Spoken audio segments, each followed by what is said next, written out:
यहाँ PQ කියලා තිබ්බෝ මේ කියන්නේ ඊට සාපේක්ෂව E ගේ ප්‍රවේගය. දැන් මේකද සමහර සිංහලෙත් ලියනවා. ඔක ලියපුවාම තියෙන සිංහල වචන ලියපුවාම හිතන්නකෝ මේ පොළොවට සාපේක්ෂව මිනිසා කියනවා. මිනිසා කො නීපු කොමි දැන් ඔහොම වචන හැදෙනවා. එහෙම ලියන්නේ ටිකක් අමාරුයි. පරණ සිංහල පොත්වලවත් සිංහල ලියලා තියෙනවා. ඒ නිසා අපි අංකන සඳහා පාවිච්චි කරන්නේ ওই සම්මත ඉංග්‍රීසි අකුරු. එතකොට හැම වෙලේම පිටිපස්ස අකුරට සාපේක්ෂව තමයි ඉස්සරහකුවේ ප්‍රවේගය විස්තර කරන්නේ. ලයන් මාතෘකාපතේ සාපේක්ෂ ප්‍රවේගය. සාපේක්ෂ ප්‍රවේගය. සාපේක්ෂ ප්‍රවේගය. දැන් සාපේක්ෂ ප්‍රවේගය පැහැදිලි කිරීම සඳහා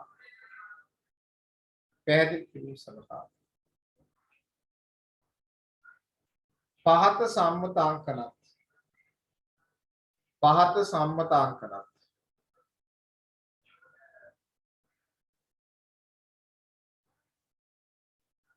සූත්‍රයකුත්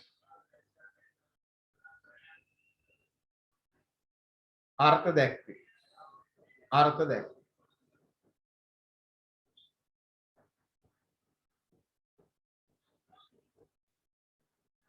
සම්මත අංකන කියලා පුතේ මෙන්න මේක ලියා ගන්න. සම්මත අංකන කියලා.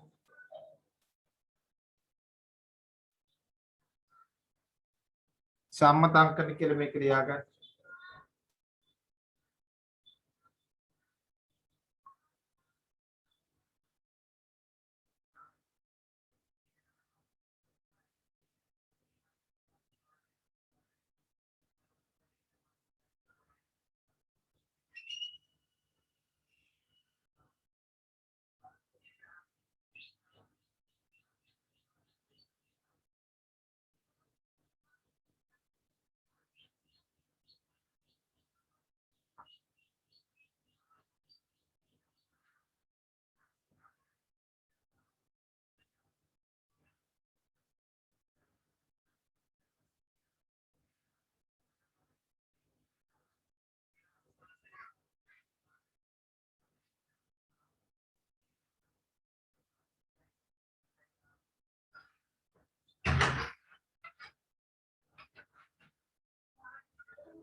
හරිද?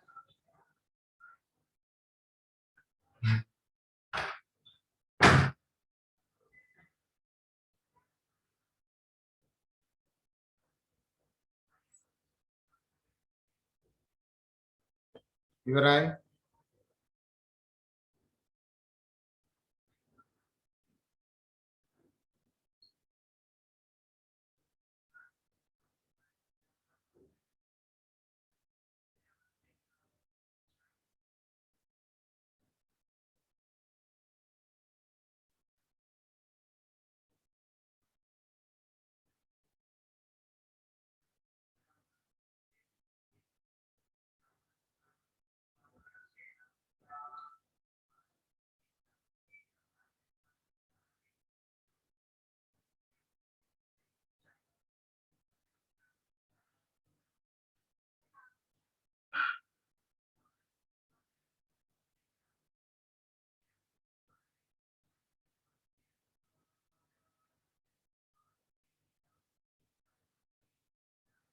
ඊට පස්සේ පුතේ අපි දන්නවා මේ සාපේක්ෂ ප්‍රවේගයේ අක්ෂර දෙකක් මාරු කරලා තෝරගම එනවාද කියලා.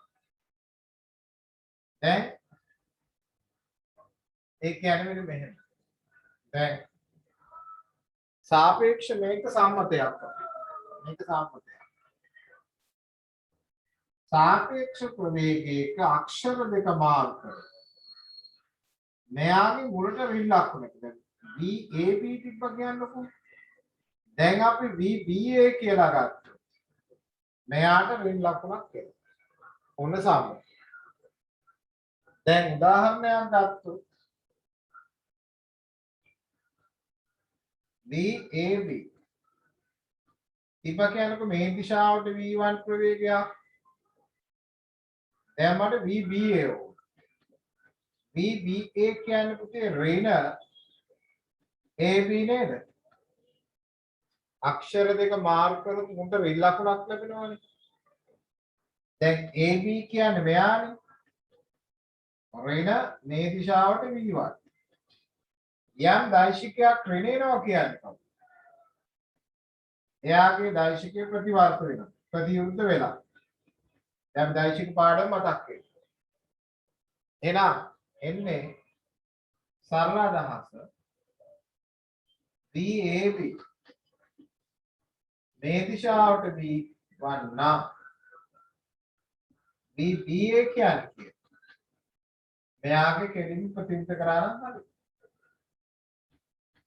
එලෙස VPQ මේ දිශාවට U1 නම් VQP කියන්නේ කවුද? එයාගේ ප්‍රතිවිරුද්ධ කරනවා U2. එහෙනම් සාපේක්ෂ ප්‍රවේගයේ අක්ෂර දෙක මාරු කරොත් මුලට ඍණ ලකුණක් ලැබෙනවා. අදහස දෛශිකී දිශාව ප්‍රතිවර්ත වේ. ලියන්න සම්මතය. සම්මතය. කියලා මෙන්න මෙයා ලියන්නේ. VAB සමාන ඍණ AB කියලා කොටු කරගන්න.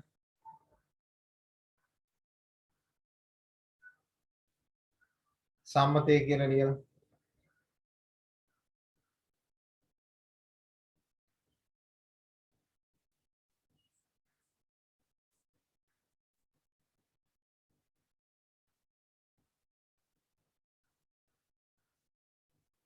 එයාට දෙලියන්න මෙහෙම सापेक्ष प्रवेगी अक्षर देख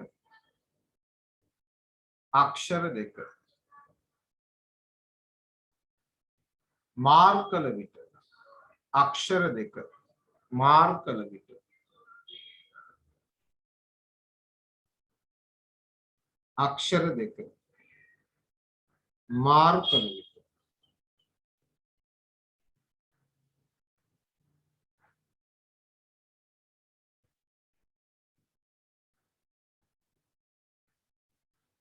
මුලට ඍණ ලකුණක් ලැබේ. මුලට ඍණ ලකුණක් ලැබේ.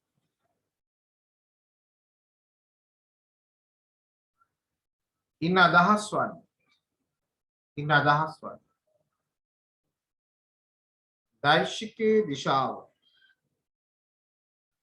දෛශිකේ දිශාව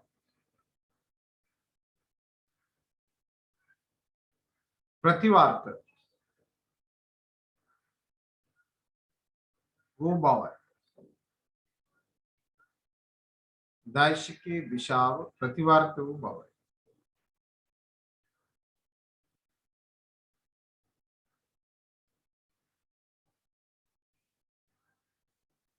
उदाहरण के लिए मैं आदागन उदाहरण के लिए मैं आई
හරිනේද පුතේ? හරි. ඊට පස්සේ ලියන්න මාතෘකාව සාපේක්ෂ ප්‍රවේග සමීකරණ.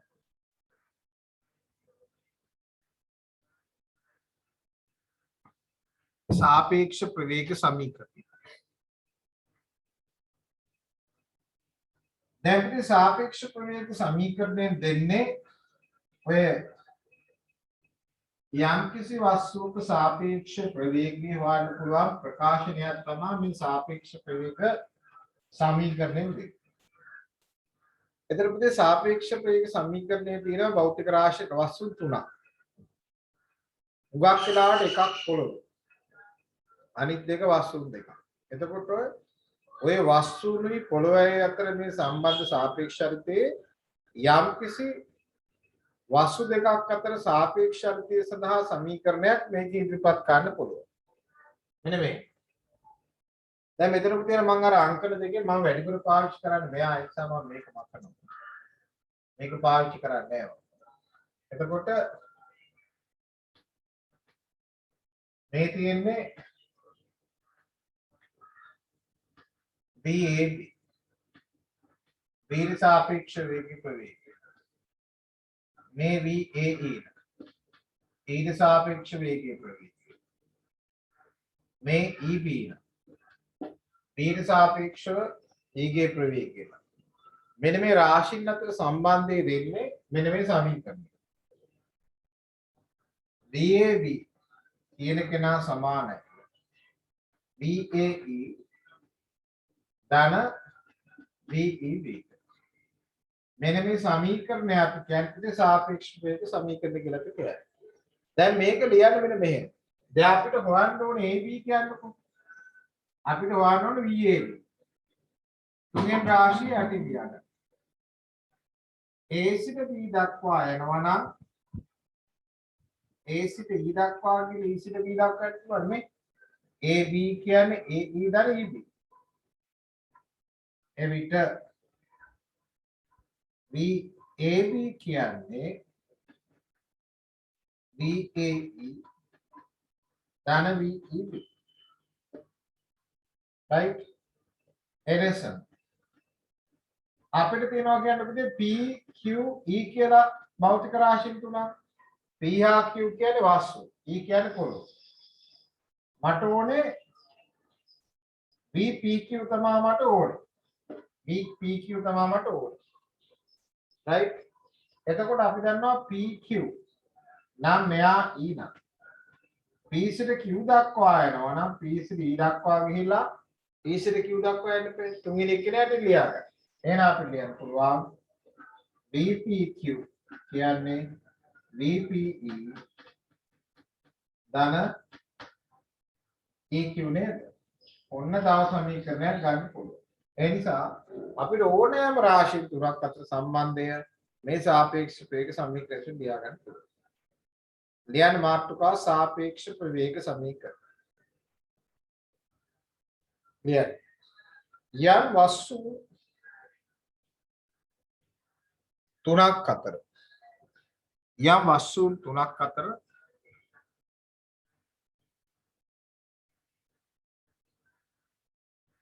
සිදුවන සාපේක්ෂ චලිතය යම් වස්තු තුනක් අතර සිදුවන सापेक्ष चलित अतर संबंधය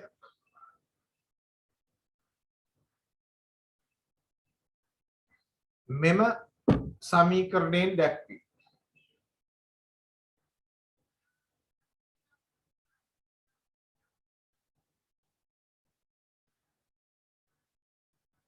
सापेक्ष प्रवेग समीकरण सापेक्ष प्रवेग समीकरण सापेक्ष प्रवेग समीकरण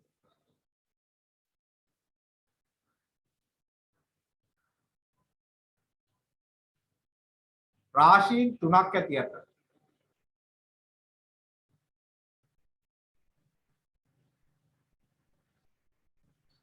ඉන් දෙකක්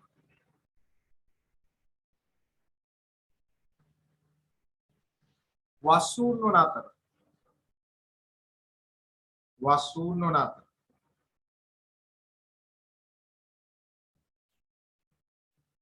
අනෙක බොහෝ විට අනෙක බොහෝ විට පොළොවේ පොළොවේ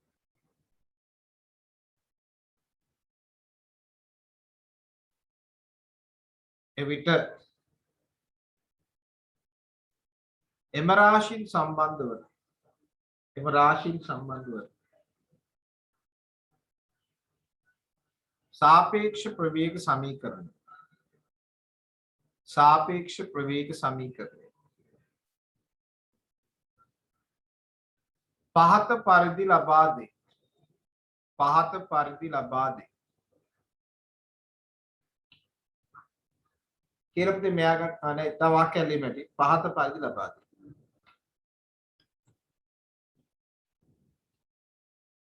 මෙහි ඒකමාබි මෙහි ඒකමාබි වස්තුන් අතර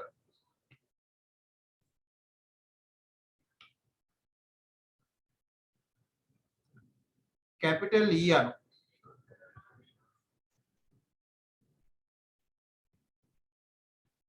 පොළොවයි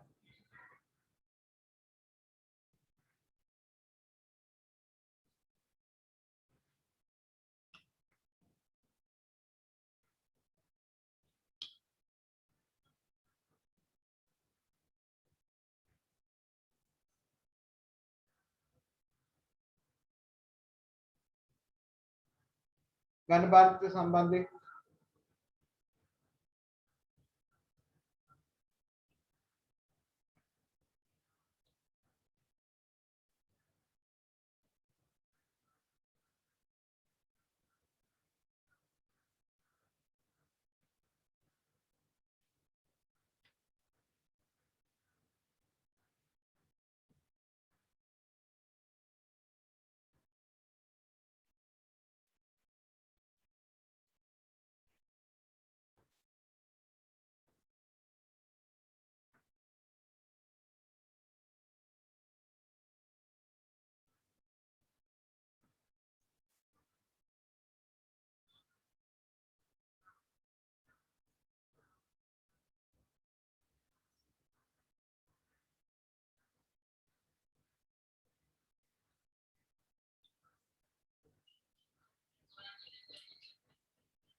ඉවරයිද?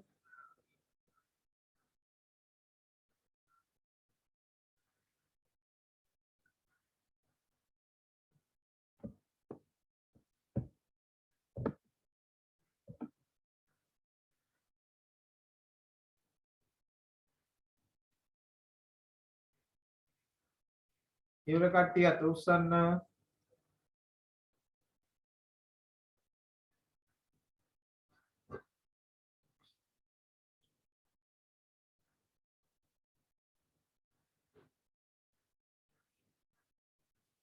දැන් පුතේ අපි ඔක උදාහරණ දෙකක් බලමු. ඔන්න බලන්න උදාහරණ දෙකක් මේ භාවිතාවට. right.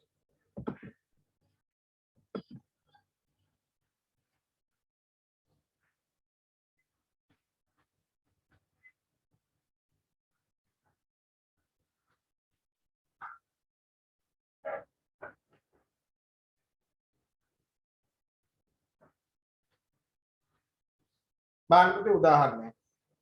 දැන් මේ තියෙන්නේ ළමයි. ළමයි මේ තියෙන්නේ A කියන ළමයි. 10ක ප්‍රවේගයෙන්. මේ කියන්නේ B කියන ළමයි. 5ක ප්‍රවේගයෙන්. දැන් මම අහන්නේ B ට සාපේක්ෂව A ගේ ප්‍රවේගය කීයද කියලා මම අහනවා. මොකද අපේ ප්‍රශ්න අහන්නේ. දැන් මේ ළමයි දෙන්නම යන්නේ පොළොව මතනේ. මේ A ළමයා මේ B ළමයා. එන ඒකමා B කියන්නේ ළමයින්නේ.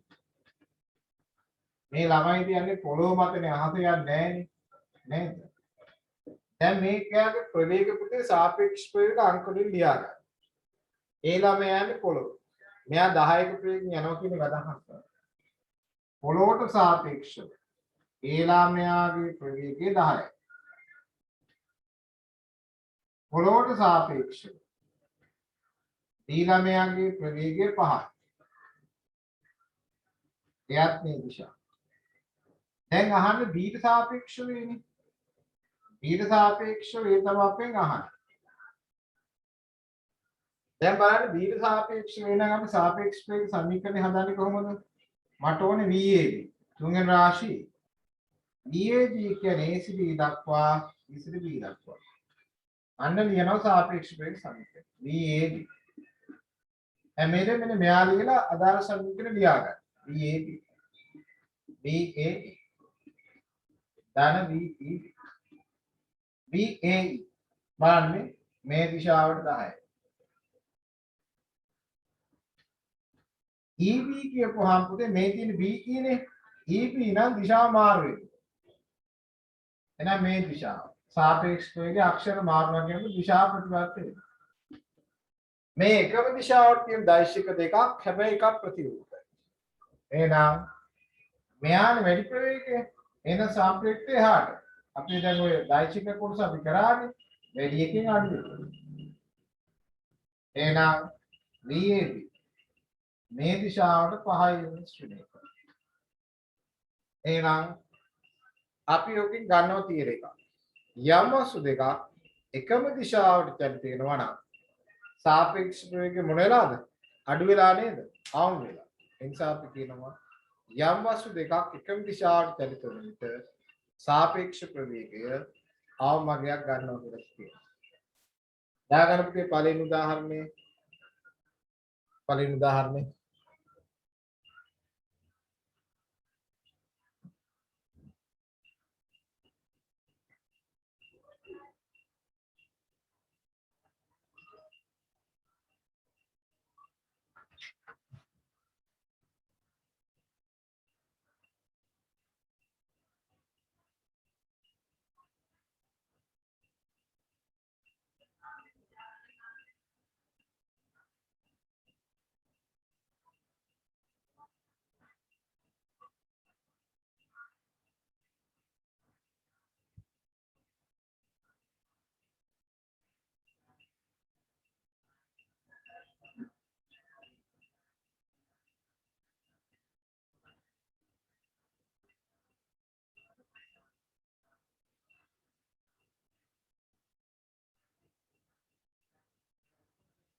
යටලි යන පුතේ වාක්‍යයක් එනම්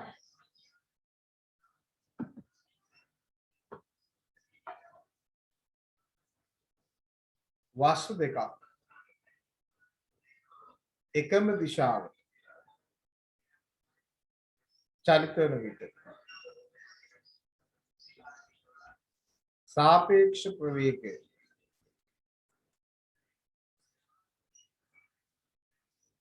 අවම අගයක් ගන්න. අවම අගයක් ගන්න. අවම අගයක් ගන්න.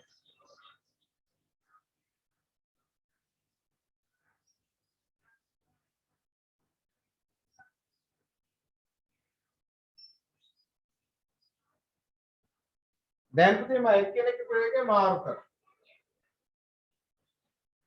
දැන් මෙයා යන්නේ මේ දිශාව. දැන් මට හොයන්න දෙන්න බලන්න මෙයාගේ සාපේක්ෂ ප්‍රවේගය මොකක්ද කියලා.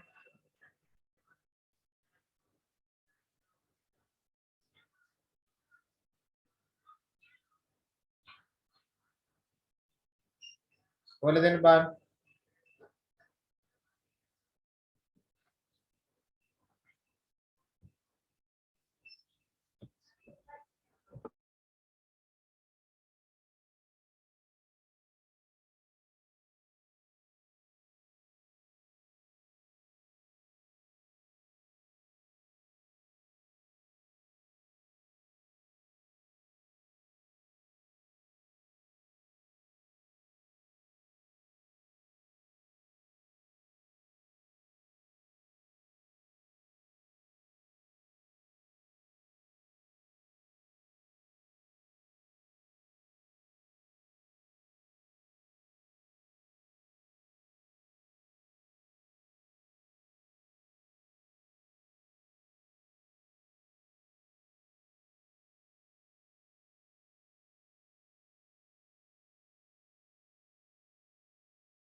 බලන්න පුතේ මොකද වෙන්නේ බලන්න.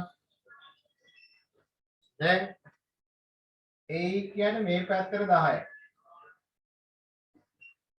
EB කියන්නේ පුතේ මේ දිශාවටනේ. PE නේ. EB කරපුවාම දිශා ප්‍රතිවිරුද්ධ වෙනවා. 5. එහෙනම් මේ දිශාවට එනවා 15යි. එහෙනම් දැන් මොකද වෙන්නේ? වස්තු දෙකක් ප්‍රතිවිරුද්ධ දිශාවට චලිත වෙනවා නම් සාපේක්ෂ ප්‍රවේගය උපරිමගයක් ගන්න ඕනේ. දාගන්න බලන්න උදාහරණේ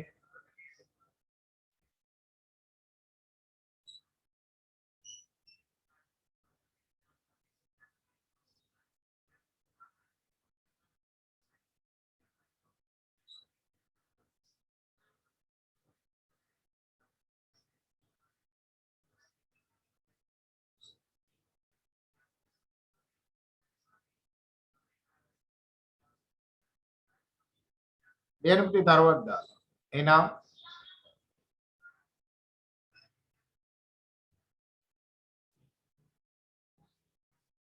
යම් වස්තු දෙකක් ප්‍රතිවිරුද්ධ දිශාවට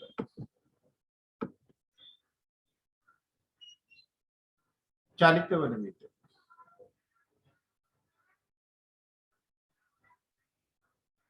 सापेक्ष प्रवेग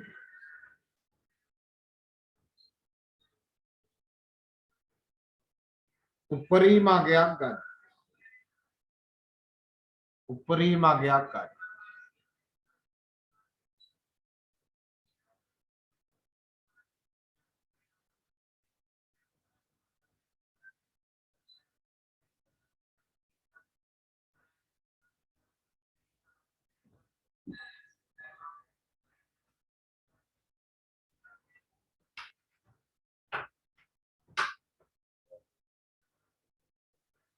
යම් වස්තු දෙකක් ප්‍රතිවිරුද්ධ දිශාවට ගමන් කරන විට सापेक्ष प्रवेग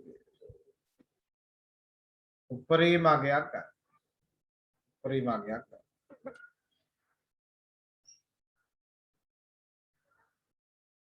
right එතකොට දැන් ඔක තමයි අපිට සාපේක්ෂ ශක්තිය වැඩි. දැන් ඔකකුල සාමාන්‍යව සාපේක්ෂ ශක්තිය දක්වනවා මෙන්න මෙහෙම. ඔකකුල දැන් බස් එකේ යනවා කියන්නේ. බස් එකේ යනවා කියන්නකො දඹුල්ල පාරේ ඉඳන් කුරුණෑගල දෙසට දඹුල්ල පැත්තේ ඉඳන් දඹුල්ල පැත්තේ ඉඳන් කුරුණෑගල දෙස බස් එකේ යනවා. දැන් කොළඹ ඉඳන් දඹුල්ලට මේ අනුරාධපුරයෙන් බස් එකක් ඔයගොල්ලෝ පහු කරනවා. පහු කරනකොට වේගෙන් යනවා දකින්නව නේද? වේගෙන් යනවා දකින්නවනේ. කියන්නේ ඔයගොල්ලන්ට බලන්න කලින් බස් එක ගිහින් ඉවරයි. ඒ කියන්නේ වාස්තු දෙක ප්‍රතිවිරුද්ධ දිශාවට චලිත වෙනකොට සාපේක්ෂ වේග උපරිම වෙනවා. හැබැයි ඔයගොල්ලෝ කුරුණෑගලට යන ගමන් තා බස් එකක් යනවා දැකලා බස් එකේ රියදුරා වේගෙන් ගිහලා බස් එක ඉස්සර කරනවා. ඔයගොල්ලෝ ඉස්සර කරනකොට ඒ බස් දෙකම යන්නේ එක පැත්තට. බස් දෙකම යන්නේ එක පැත්තට. දැන් එක පැත්තේ බස් දෙක ඔයගොල්ලෝ බලනවා. බලනකොට මේ පැත්ත බලපුවාම එහා බස් එක හිමින් යනවා වගේ පේනවා. හැබැයි පාරේ ඉන්න මිනිස්සෙක් කියනවා අන්න බස් දෙක මැරෙන්න යනවා කියලා. අයියේ. ඒගොල්ලන්ට පේන්නේ බස් දෙක වේගය යනවා. ඒක සාපේක්ෂ නිසා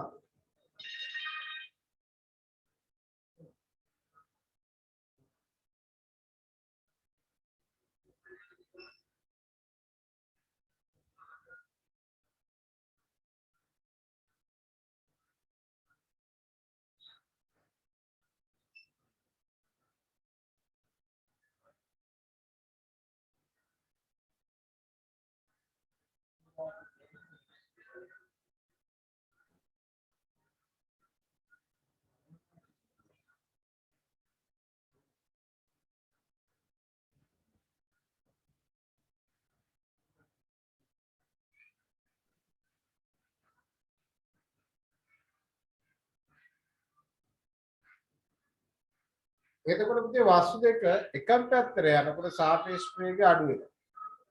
ප්‍රතිවිරුද්ධ පැත්තට යනකොට සාපේක්ෂ වේගය වැඩි වෙනවා.